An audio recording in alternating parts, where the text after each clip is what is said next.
¿Cómo están ustedes? Bienvenidos nuevamente para poder seguir conversando acerca de la tentación, la caída y la promesa que encontramos en Génesis el capítulo 3.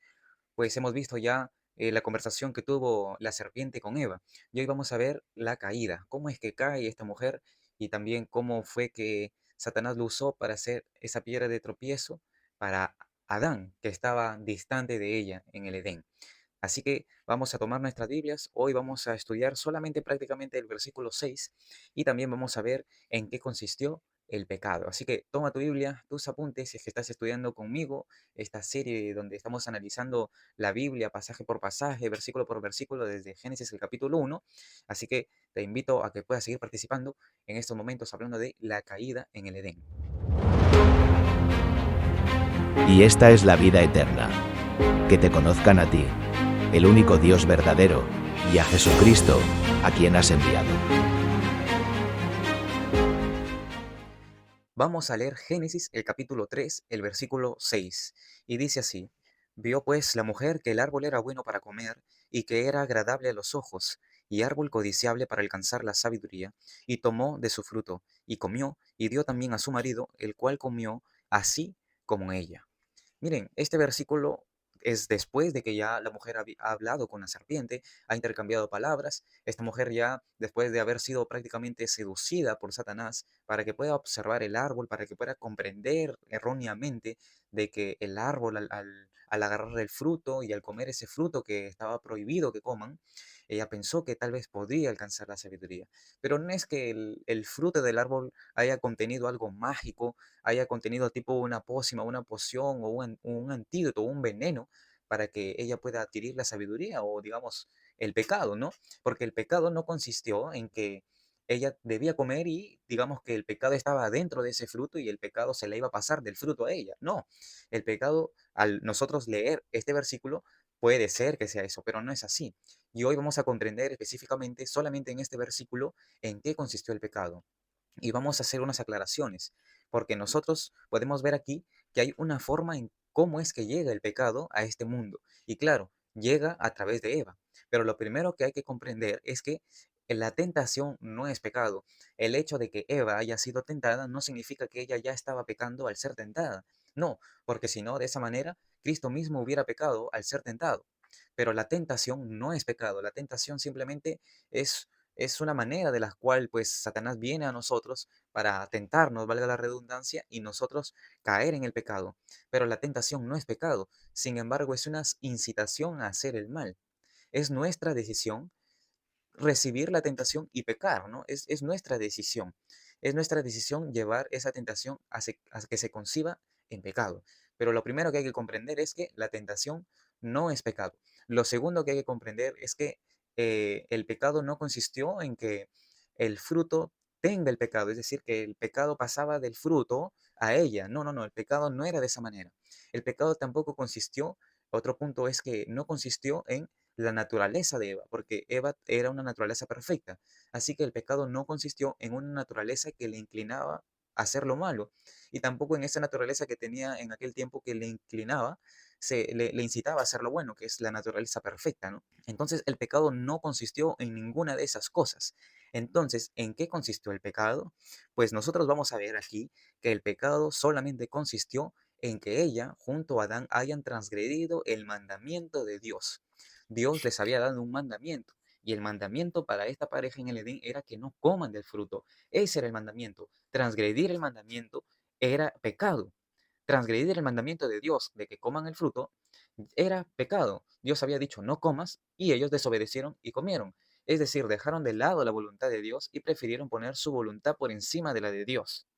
Eso es pecado. Cuando tú pones tu voluntad para hacer lo que tú quieres y no hacer la voluntad de Dios, entonces estás pecando, porque te prefieres a ti antes que al Señor. Y el amarte más a ti, o mejor dicho, amarte a ti en vez de a Dios, es obviamente idolatría.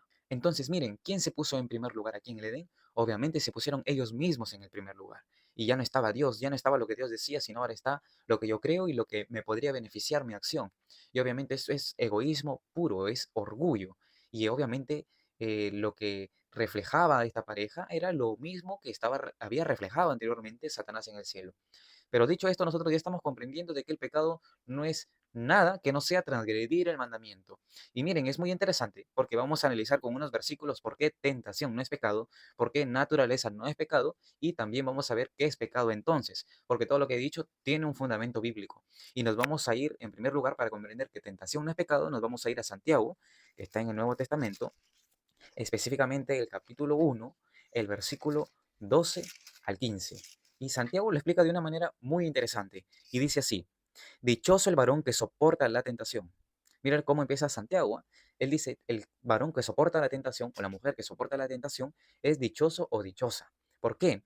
Dice, porque cuando haya resistido a la prueba, recibirá la corona de la vida que el Señor ha prometido a los que le aman. Miren, si viene la tentación a ti y tú la soportas y no pecas, porque la tentación te lleva al pecado, pero si viene la tentación a ti y tú la soportas y no pecas, entonces eres dichoso. ¿Por qué? Porque el mérito está en afrontar la tentación, no, sino porque el Señor, cuando Él venga en la segunda venida, Él te va a dar una corona de vencedor, la corona de vida, porque a pesar de que has sido tentado, a pesar de que el enemigo ha puesto 1000 tentaciones al frente tuyo, tú no has pecado, tú no has cedido a las tentaciones que Él te ha dado. Y por ahí uno puede decir, pero es imposible porque las tentaciones son tan grandes. Recuerden, hermanos, no hay ninguna tentación más grande que tus fuerzas. Todas las pruebas y las tentaciones que el enemigo te pone en el camino, tú las puedes vencer, porque el Señor no permite que el enemigo ponga tentaciones en tu vida que tú no puedas vencer, que tú no puedas soportar, que tú no puedas salir vencedor. Porque si no, no dijera que este versículo, no dijera aquí que hay una posibilidad de resistir, de soportar para llegar a un final y tener la corona de vida. No, entonces, si es que lo dice es porque se puede soportar la tentación, así como Cristo la soportó y salió vencedor. Lean el mensaje o la promesa de la Odisea. Y al que venciere, yo le haré sentar aquí en mi trono, así como yo he vencido. Es decir, nuestra victoria es gracias a la victoria que ya Cristo tuvo como hombre. Es decir, que así como Cristo venció, tú también puedes vencer. Así que miren, y el versículo 13 dice algo más interesante, porque aquí ya vamos a lo que es la tentación. Miren, que nadie diga cuando es tentado, estoy siendo tentado de parte de Dios, porque Dios no puede ser tentado por el mal, ni él tienta a nadie. Las tentaciones vienen de Satanás, porque recuerden, las tentaciones son puertas que Satanás te pone en el camino para que tú entres y peques. ¿Por qué? Porque el pecado, vamos a ver más adelante qué es pecado, el pecado te lleva a transgredir la ley de Dios. Y lo que el enemigo quiere es que la iglesia, que sus hijos sean rebeldes a Dios, es decir, a su ley, que no obedezcan la ley. Es por eso que Dios no puede tentar. ¿Por qué? Porque ¿acaso Dios quiere que tú peques? La voluntad de Dios no es que pequemos, la voluntad de Dios es que permanezcamos fieles. Esa es la voluntad de Dios. Entonces Él no tienta a nadie. Ahora, si Jesús es Dios y Él no puede ser tentado, ¿por qué fue tentado? Obviamente porque cuando estuvo aquí se despojó a sí mismo, no usó su divinidad y vivió como hombre. Lo dice Filipenses el capítulo 2 en adelante, desde el versículo 5 en adelante, se despojó a sí mismo. Cuando estuvo aquí, él fue tentado, obviamente, porque adquirió la naturaleza humana, así como la de nosotros, y tuvo que demostrar su fidelidad a Dios, su permanencia en Dios para poder vencer. Así podemos ser nosotros. Y miren lo que dice el versículo 14. Sino que cada uno es tentado, miren, cada uno es tentado cuando es atraído y seducido por su propia concupiscencia. ¿Cómo uno es tentado?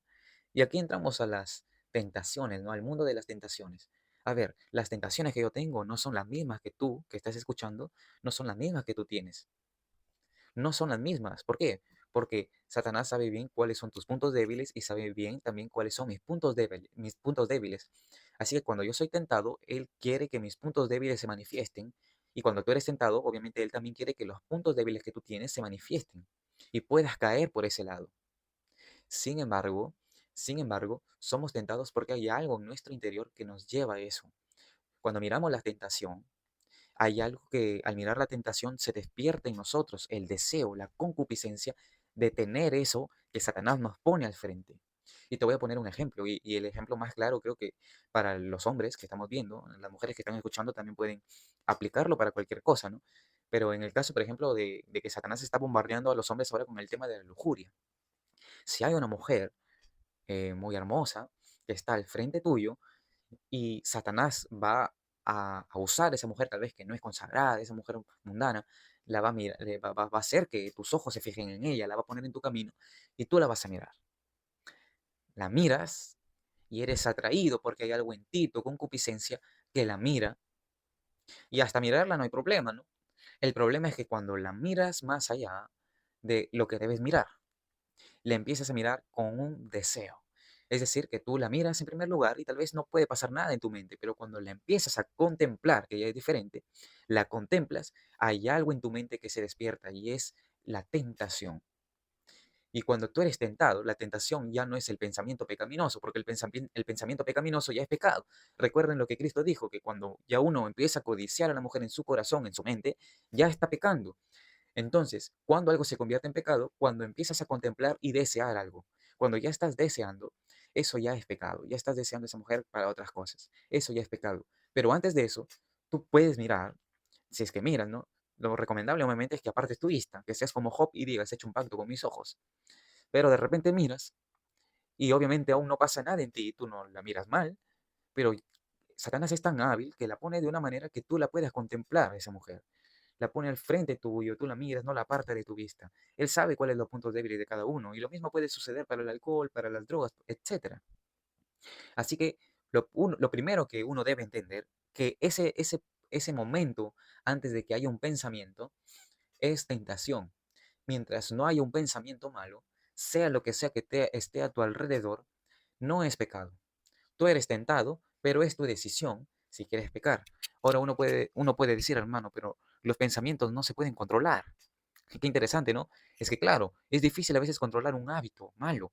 Y el hecho de tener ideas y pensamientos malos no significa que tal vez la tentación ya está en nuestra mente, no, sino que estábamos habituados a hacer lo malo y el cuerpo reacciona como lo hacía antes, ¿no? Digamos que tú tienes 30 años que has estado en el mundo, 30 años que has estado en la lujuria, y ahora que te conviertes al cristianismo, Dios puede hacer un milagro de ti, pero Él también quiere que hagas tu parte. Él quiere que tú empieces a cultivar pensamientos espirituales. Que si tú antes pensabas en hacer algunas cosas con tales, ahora tú pienses en otras cosas. Persevera en Dios, persevera en el pensamiento en Dios. Lee tu Biblia, ora, purifica tu mente, porque con la palabra es la única opción para limpiar el camino de la degradación en la que nos encontrábamos.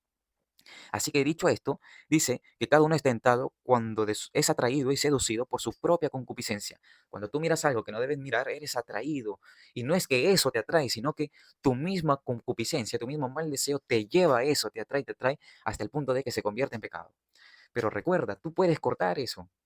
En ese momento tú puedes pedir la gracia de Dios, que es oportuna para el socorro. Puedes pedirla y se puede cortar para que no peques.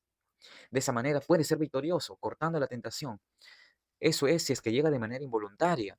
Pero si tú buscas la tentación, entras a un terreno peligroso. Así que no busques la tentación, no busques lugares donde sabes que podrías caer. Si estás en las redes sociales mucho tiempo y sabes que en cualquier momento puede salir alguna imagen que te lleva a pensar otras cosas, no lo busques, porque recuerda que el corazón es engañoso. Y tú te puedes engañar al decir, estoy un ratito en las redes sociales, pero de repente pasas mucho tiempo y listo. Y caíste. Y después dices, ¿por qué caí? Recuerda, toda caída tiene una razón. No hay excusa para el pecado. Todo hay una razón. Y si caíste, recuerda cuál fue la raíz y trata de eliminar esa raíz. Consecuencias del pecado siempre habrán, pero elimina la raíz. Así que miren, sino que cada uno es tentado cuando es atraído y seducido por su propia concupiscencia. Y miren, cuando uno es atraído y seducido, aún es tentación, no es pecado, porque el versículo 15 dice, entonces la concupiscencia, el mal deseo, después de que ya se ha concebido, es decir, cuando tú eres atraído, seducido y estás creciendo en tu mente, ¿no? Estás llevado y llegas al punto en que lo cometiste, es allí cuando ya es pecado.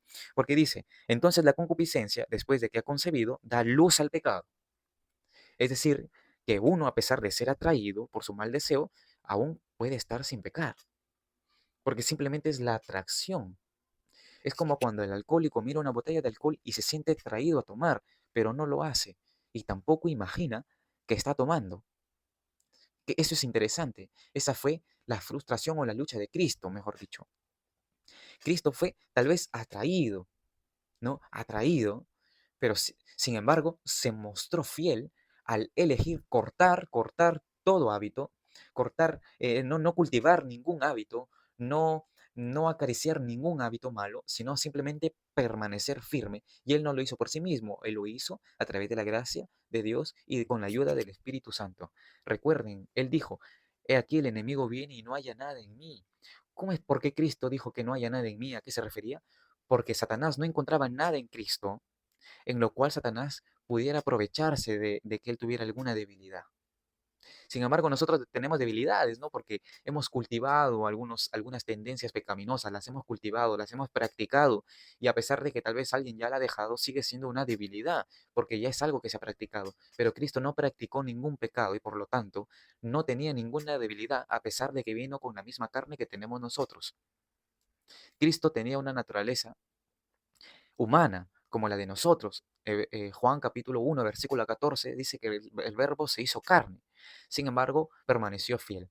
Entonces, qué interesante. Y después dice aquí Santiago que cuando el pecado ya es consumado, produce muerte. Entonces, la tentación, la atracción hacia lo mundanal no es pecado.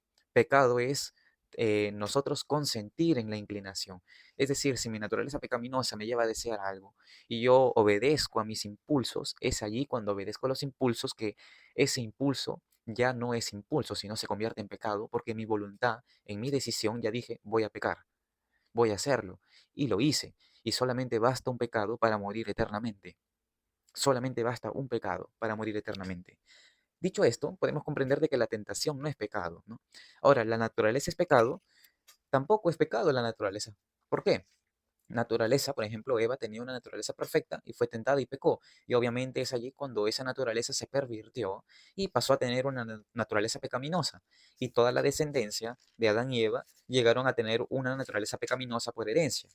Ellos empezaron a heredar uno al otro, los hijos de Adán hasta hoy, hasta mi persona y los que seguirán, y todo el mundo a heredar una naturaleza pecaminosa como consecuencia del pecado de Adán y Eva. Pero ellos no heredan el pecado, no heredan el pecado. Ahora miren lo que dice aquí, Primera de Pedro capítulo 4, versículo 1 al 2, para entender de que la naturaleza, sea perfecta o pecaminosa, nunca va a ser pecado. Algunos dicen que tener naturaleza pecaminosa es pecado, es decir, tú naces y naces pecador porque tienes naturaleza pecaminosa, pero no es así. ¿Eh? Miren lo que dice Primera de Pedro capítulo 4, versículo 1 y 2. Por tanto, puesto que Cristo ha padecido por nosotros en la carne, Cristo padeció en la carne. Uno puede decir, oye, pero ¿cómo padecer en la carne? ¿Que acaso Cristo vivía en la carne? Y otros pueden decir, ¿no? El otro extremo, oye, pero Cristo padeció en la carne se refiere a que tuvo un cuerpo humano. La palabra carne es naturaleza pecaminosa. Y dice aquí, por tanto, puesto que Cristo ha padecido por nosotros en la carne, vosotros también armaos del mismo pensamiento, pues quien ha padecido en la carne ha roto con el pecado. Wow, quien tuvo naturaleza pecaminosa venció el pecado, lo rompió el pecado a pesar de que tuvo naturaleza pecaminosa. Dice, para no vivir el tiempo que resta en la carne conforme a la concupiscencia de los hombres, sino conforme a la voluntad de Dios. Es decir, este Cristo, Jesús, que fue hombre, vivió con carne, con naturaleza pecaminosa, no vivió con pecado.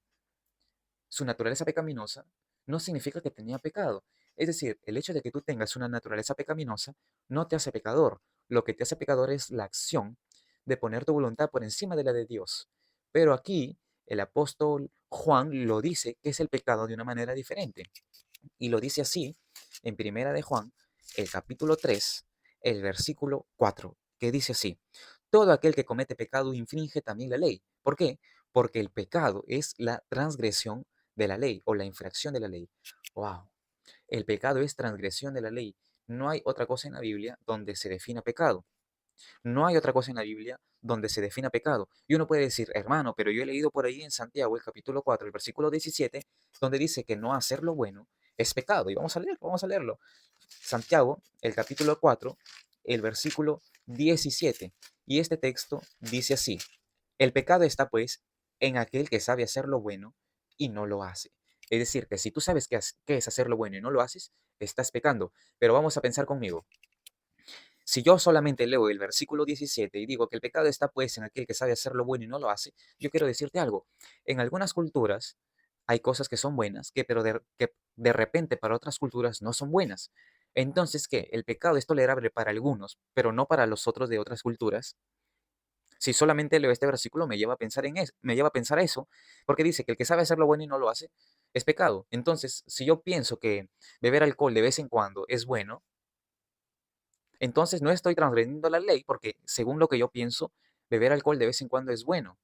Pero de repente la otra persona dice, no, beber alcohol no es bueno, entonces esa persona no bebe porque si bebe un poquito ya está pecando. De manera que el pecado para esa persona es diferente que para mí. ¿Será realmente que así piensa la Biblia? Entonces vamos a analizarlo con más profundidad, para que no digan que esta es otra definición de pecado, ¿ya? Miren, el pecado está pues en aquel que sabe hacer lo bueno y no lo hace. Primero hay que descubrir qué es bueno. ¿Qué es lo bueno? ¿Qué es hacer lo bueno? Porque si hay que seguir una norma de una norma para hacer lo bueno, quiere decir que indica que hay algo, hay alguna norma moral que establece la Biblia que se llame algo bueno. Y si yo me voy a Romanos, el capítulo 7, yo encuentro que aquí el apóstol Pablo hace una definición de lo que es bueno, o mejor dicho, le dice que algo es bueno aquí. Y miren, vamos a leer Romanos, el capítulo 7, el versículo 12, que dice así: de manera que la ley a la verdad es santa, el mandamiento es santo, junto, justo, perdón, y bueno. Pablo dice acá que la ley es santa, justa y buena. La ley es buena. Entonces voy a regresar a Santiago 4:17, donde dice, el que sabe hacer lo bueno y no lo hace, está pecando. Y Pablo dice que la ley es buena. De manera que yo pienso así.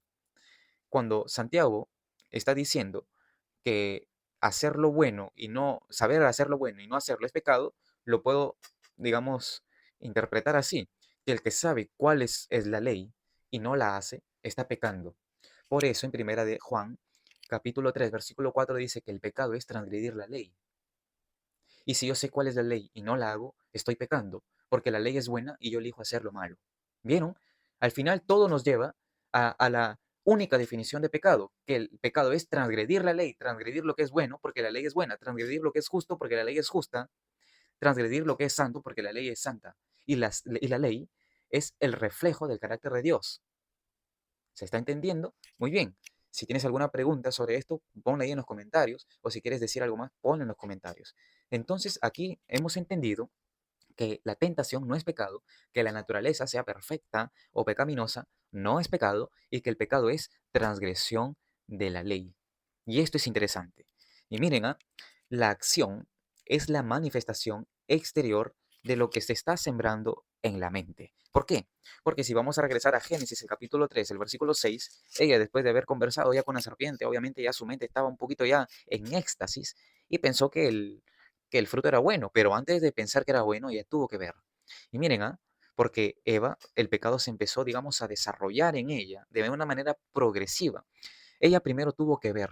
Miren lo que dice el versículo 6. Vio pues la mujer que el árbol era bueno. Ella vio, contemplar, lo quedó mirando. Saben, cuando tú te quedas mirando algo, te vas a transformar conforme a lo que miras. Vas a imitar lo que miras. Por eso las niñas que ven muchos programas de televisión de romanticismo, cuando llegan adultas, desean una relación como la que vieron en la televisión, y es por eso que sufren mucho, porque han idealizado algo, han contemplado algo que va fuera de la realidad. Eva se quedó contemplando, ella miró, contemplar, ¿no? Ese es un peligro contemplar, uno debe contemplar a Cristo. Por eso la Biblia dice que fijemos nuestros ojos en Cristo, contemplemos a Él. Cuando lo contemplemos más a Él, seremos más semejantes a Jesús, reflejaremos su carácter. Aquí hay algo más, ¿no? Que después de que ella miró, ella pensó que el árbol era bueno para comer y que era agradable a los ojos. Uno debe evitar las cosas que ve. Lo mismo, ¿no? Era agradable, porque si tú contemplas el pecado, contemplas cómo el mundo está practicando cosas que son agradables cuando te quedas mirando, vas a llevar a practicarlo, aunque digas que no, te creas bien fuerte como para no hacerlo. Y después, obviamente, de mirar, ahora todo lo que tú miras, todo lo que has visto, contemplas, se vuelve algo codiciable, ¿no? Tú quieres allí pescar el producto de tu imaginación. Tú miras y dices, también lo quiero, lo empiezas a codiciar y después lo tomas, así como ella tomó del fruto y también después le dio a su marido. Mira, contemplas, miras, te quedas allí fijado en el pecado. Después dices, qué hermoso se ve hacer eso, tanto que lo codicias en tu mente, pecas y después te conviertes en una piedra de tropiezo para aquellos que quieren ser fieles. Porque ella le dio a su esposo, fue un instrumento de tentación para su esposo. Y de esa manera es como el esposo, pues Adán, llega también a participar del fruto. Todo esto se pudo evitar, toda la codicia del fruto se pudo evitar si es que ella decidía no mirar ese fruto, no acercarse a ese árbol. Tú no te acerques a ese árbol que está prohibido para ti. Si hay alguien que te es tropiezo, no te acerques a esa persona hasta que tengas la fuerza suficiente por parte de Cristo para poder hacer frente a la prueba y a la tentación. Todo se puede evitar si es que ella no se hubiera detenido a contemplar ese árbol. Ahora, la pregunta aquí es, ¿qué estás contemplando? ¿Qué estás mirando más de lo que deberías ver? ¿Qué cosas te están llevando a mirar el pecado? Ahora, en la actualidad, hay Evas modernas, hay Evas que se quedan contemplando lo que los demás hacen y empiezan a envidiar y dicen, yo también quiero hacerlo, lo codician lo que ellos hacen y terminan haciéndolo. Y les dicen a los demás, creo que no es tan malo hacer eso. Hay Evas modernas, hay Evas modernas. Así que Adán también decidió, ¿no? Participar porque ella miró a su mujer y dijo, yo también voy a participar de la suerte de Eva. Si ella tiene que morir por comer el fruto, por haber comido, yo también voy a morir. Y obviamente llegó la muerte así, por el pecado. Vieron que qué interesante es esto, de un solo versículo hemos hablado aquí todo este asunto, pero es necesario para comprender de que el pecado es transgredir la ley, de que el mandamiento es santo, justo y bueno, y no hacerlo también es pecado porque estamos transgrediendo la ley, no amando a Dios ni al prójimo. La ley es el reflejo del amor de Dios que tiene hacia el hombre. Por eso le dio la ley en su mente y su corazón a Adán y Eva, y ellos decidieron transgredirla. Así que el pecado no está en la naturaleza, el pecado no estaba en el fruto, el pecado no estaba en la tentación. El pecado estuvo cuando ellos decidieron transgredir el mandamiento. Así que si tú estás contemplando algo que no debes contemplar, yo te invito a mirar a Cristo, a fijar tus ojos en Él, porque si tú contemplas a Cristo, el pecado dejará de serte atractivo, pero si tú contemplas el pecado, Cristo dejará de serte atractivo. Tú tienes dos opciones, mirar a Cristo o al mundo. ¿Qué vas a mirar? Te dejo a ti en oración para que tú puedas responder de rodillas al Señor. Señor, quiero contemplarte solamente a ti. Que Dios te bendiga. Nos vemos en el próximo video para seguir hablando acerca de las consecuencias del pecado. Bendiciones. Y esta es la vida eterna, que te conozcan a ti, el único Dios verdadero, y a Jesucristo, a quien has enviado.